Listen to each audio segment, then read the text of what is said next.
Hey everyone, how you doing? This is Amon Green, Green Bay Packers all-time leader in rushing, and you're watching Packers Total Access Live, your daily source for Packer content. Go Pack, go!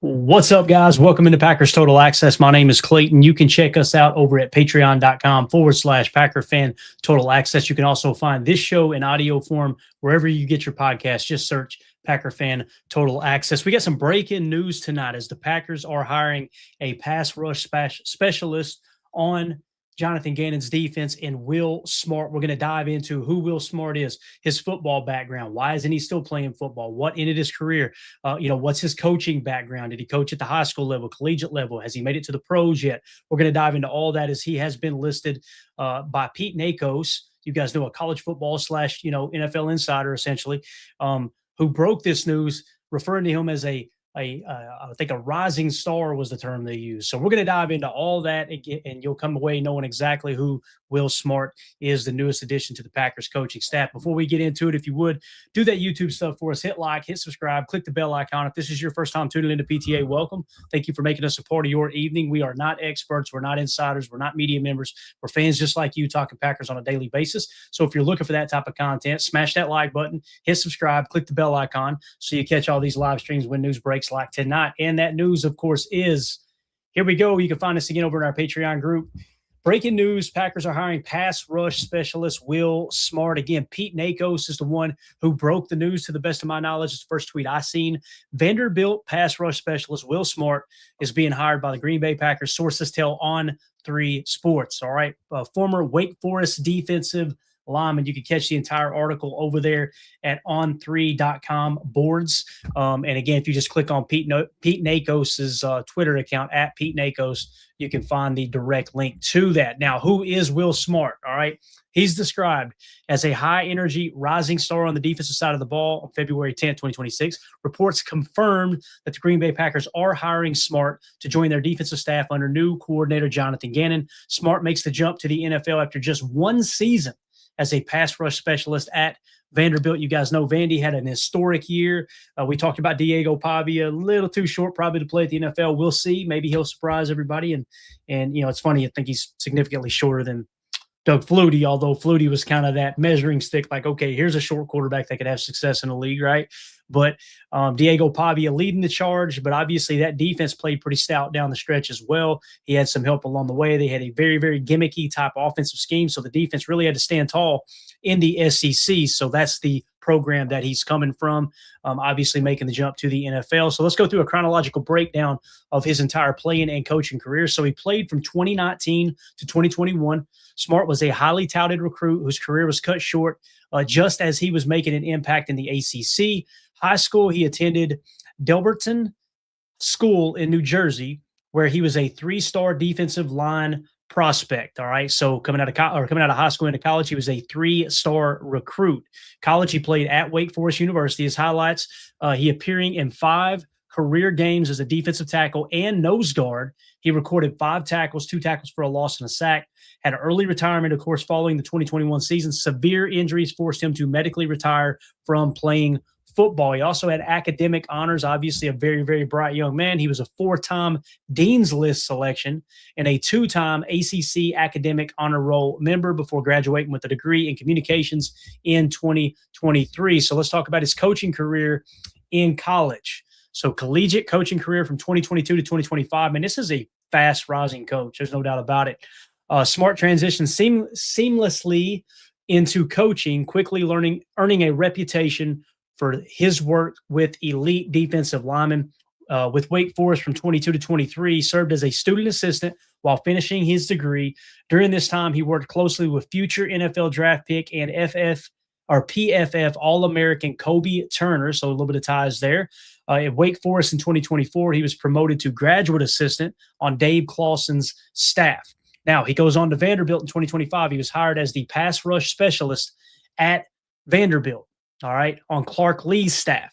He was part of a historic season in which the Commodores won a school record 10 regular season games and pulled off a massive upset over number 1 Alabama. So he was there for the whole ride, this whole ascension, if you will, at Vanderbilt, right? And obviously being a pass rush specialist, former Wake Forest defensive lineman, it's a guy he's played in the trenches. He's played alongside, other football players. So it's going to be easy to step into that locker room. He'll probably be able to connect with the younger players on the Packers roster, I would imagine, better than some of the older guys.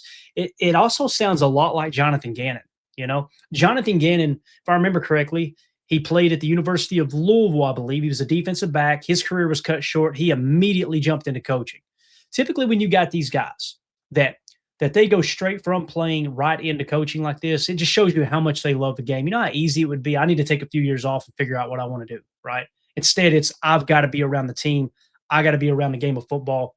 These type of guys, these type of former players are just, they're absolutely crazy about the game of football. And this is exactly what this feels like here with Will Smart. I'm excited about this hire. I think it's going to be absolutely awesome. Again, when you take a program like Vanderbilt and you're a young up-and-coming coach on a program who historically, guys, have not been able to do anything. I'm a Kentucky fan, right? Grew up in Kentucky. I always root for my Wildcats. It's been rough. Trust me, it's been rough. But when you look at it over the years, it's like Vanderbilt was almost like that. Okay, well, we'll beat Vandy. No more. Okay, well, there's got to be a reason that happened, right? Obviously, Diego Pavia and I'm trying to think of the tight end, Eli Stowers, I think it is. I believe they both came from New Mexico State together, and that kind of revamps the offense. You got Clark Lee. We refer to him as the Vanderbilt Fighting Clark Lees, because he turned that program around so quick, so darn quick.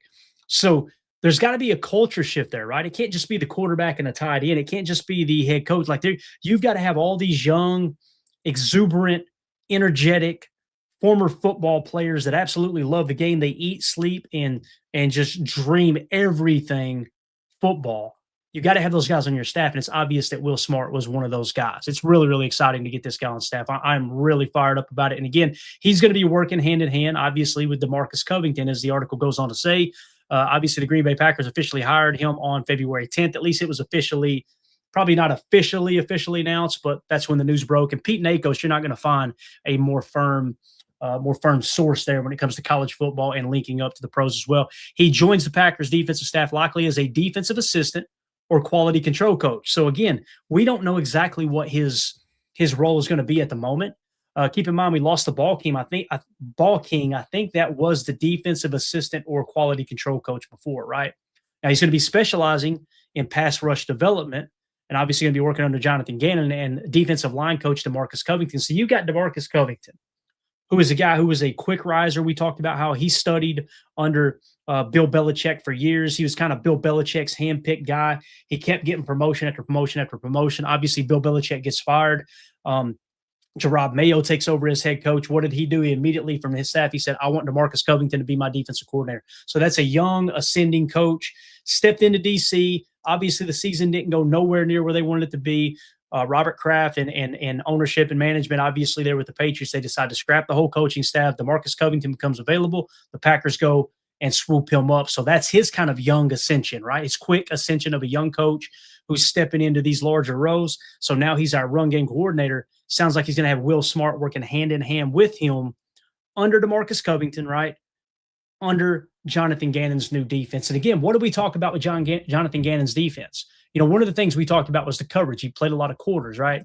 Well, look at the stunt game too. Like, what are we going to do stunt-wise? It looks like it's a pretty balanced approach, as you can see here at the top. On first down, they disguise blitzes. They disguise pressure, right? They're going to show disguise 34% of the time, and they actually blitz 22% of the time on first down. So a lot of run blitz in there. I say a lot, but it's not, the league high was 48% last year. And again, this was Gannon's numbers with the Cardinals last year. Who knows if that's going to be the same case moving forward. But disguise, with 34% of the time, blitzing 22% of the time, stunting 17% of the time. Notice that on second down, that goes up 40%. The blitz slightly raises to 24% as well. The stunt goes up 1% to 18%. And then when you climb over to third down, that's when the stunt game comes alive. 42% of the snaps, right, on defense. you're running some kind of stunt. It could be a TT stunt. It could be an ET. It could be a TE. It could be a scrape and you're running a fire zone blitz, right? Some kind of stunt 42% of the time on third down for Jonathan Gannon's defense. And again, how does he get pressure with 4? That's how he likes to do it, is through the stunt game. Confusing, causing chaos on the defensive front and making the offensive lineman think post-snap as opposed to let me just block the guy in front of me, right? And sometimes you can force teams to neglect their – what's the right way of saying this? They're just their basics. Their their instincts, right? They're what they've been taught, all their fundamentals. If you put them in a bomb with a TT torch or something in the middle, and all of a sudden now their footwork really matters. It's not just I'm the stronger offensive line, let me absorb this big man crashing into me. It's, do I have the footwork to be able to counter these stunts, right? Whether it's a TE or an ET. Like we mentioned. So I'm really excited to see, because when you talk about 42% stunt in there, and again, it wasn't the most in the league. The Patriots did the most at 61%. But again, you're right there in the middle of the pack. I imagine Will Smart is going to be very, very, very involved with that. And again, he is your new, most likely, pass rush specialist, probably going to be quality control on defense, going to be working under DeMarcus Covington. I think we're going to be looking up here in a few years, guys, and you know how this has gone. We've already seen it time and time again with the Packers coaching staff. You're going to look up in a few years and go, I'll be darned, Will Smart's already being hired away, right? It just seems like Matt LaFleur continues to churn out these great coaches, and the next thing you know, this guy's getting a job, that guy's getting a job. I mean, how many offensive coaches have gotten, Nathaniel Hackett under Matt LaFleur, right? He goes to gets a head coaching job at the Denver Broncos. You had Luke Getsy, who gets an OC job with the Bears, and now he's back with the Packers as a senior assistant. We'll see what role he actually settles into, right? You've got all these young coaches that are coming on board, and there's already a blueprint in place for Matt LaFleur to help them use the Packers as a stepping stone for their success. This guy has all the reason in the world to try to give the Packers his very best to improve this pass rush, right? Because he's obviously looking to further his career just like all these guys are. Will Smart's going to be an interesting one because this guy's he's still got the smoke of battle on him. This is a young coach I'm really excited about. Let's go to the chat real quick and see what everybody's saying in here. If anybody has any comments on this. Here we go. Coach Lynn says, interesting hire. He said, now after this hire, like get Gary back on a team-friendly deal. That's the thing too, right? Maybe a little bit of a little injection of youth, if you will, right? That would be absolutely awesome. Maybe it does kind of rekindle a fire, respark something in Rashan Gary. You get somebody young in here. Then again, coach, it might be going in the opposite direction. It may be turning the page and we're going to move on from some of the older guys. You guys know I don't want that, not specifically with Gary, but just in general. I don't want the roster to continue to get younger every single year, right? That's something that's really bothered me. If you watch this show, you know that. So, yeah. And I love what Coach Lynn says. How do we find these guys? Unbelievable, man. I'm telling you, Matt LaFleur, he knows how to hire coaches. Well, what about Joe Barry? I know. Yeah, I know. Yeah, I don't care what anybody says. You get me any defensive coordinator in the league, and if you march out Darnell Savage and Jonathan Owens as your starting safeties, yeah, good luck. I'll tell you how we took a step forward under Hafley. A big reason was you went and signed Xavier McKinney. You drafted Evan Williams. You drafted Edgerrin Cooper in the middle. You kidding me? Like, yeah, totally different defense. So I'm not saying Joe Barry's a great coach, but I don't think he's a bad coach either. That's just me personally. It's funny, too, by the end of the year, the numbers look kind of similar to where Jeff Hafley's was there and Joe Barry's was at the end, obviously, of his run in Green Bay. So let's move along here and see. Coach Lynn says we need to replace a staff member on special teams now. Also, we're going to hit that in the morning, Coach, if I have time, if we go live in the morning, because the Packers did just have a special team. I think he was second in charge on special teams behind Rich Bisaccia, and he gets poached. I thought our special teams were horrible. Just saying, like I'm not saying they're great, but it is. You notice, I had to say this without sounding cocky or anything, but been very vocal, right, about why special teams have struggled in Green Bay. It's why it's not one special teams coordinator, right? It's not 1 year. Guys, this has been going on forever. So if you go through this special teams coach and that special teams coach and this special teams coach and that special teams coach and this kicker and that kicker and this kicker and that kicker, this long snapper, this gunner, right? You keep going through all these players and all these coaches and your special teams is still bad. Maybe it's not the coaches. Maybe, just maybe, it's how you're building the roster and the bottom of the roster and not putting enough emphasis on special teams. Maybe it's that. Now, I know Goody was vocal saying they're doing that. They're doing that. Okay. All right. Well, who's going to be your big special teams guy this year? Who's it going to be? Are you going to allocate? He says he's going out and doing that, right? I remember the Patriots paying Matthew Slater, and you guys correct me if I'm wrong. I want to say he got paid $4 or $5 million a year to be their top gunner, right? You think Goody would pay that? Probably not, right? Probably not. So again, that's got to change, and maybe they'll continue to press into that. But again, thank you for that, Coach. Like I said, we'll try to hit it tomorrow and give you the details on that special teams coach that has been poached from the Packers, I guess you could say, right? Coach Lynn says he agrees. He's gone in a few years. Talking about Will Smart, probably won't be here very long at all, right? SOBJ says, well, that sounded bad.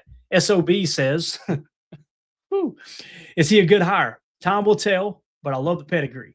You can rewind back to the first of the show here, and you'll be able to see and hear what we had to outline. We outlined his entire playing career cut short with injuries, still a very, very young guy, and obviously a quick ascending coach. He was the pass rush specialist at Notre Dame. He was a former interior defensive lineman for the most part, if not every snap, for Wake Forest. So that's kind of the pedigree he's coming from. So really excited. I know Daryl's on board. He said, sure is. It seems like it. We'll see, man.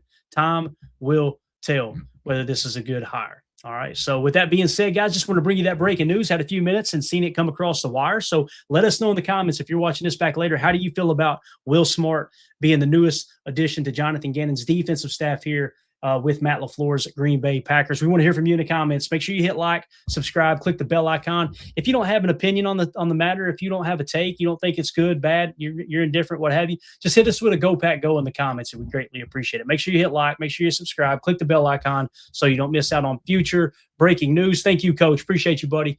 And also, the best way to support what we do here at PTA is join our Patreon community, patreon.com/Packer Fan Total Access. Everybody have a great night. My name's Clayton. This is PTA. Go Pack Go. Here we go. We're out. Bye, guys.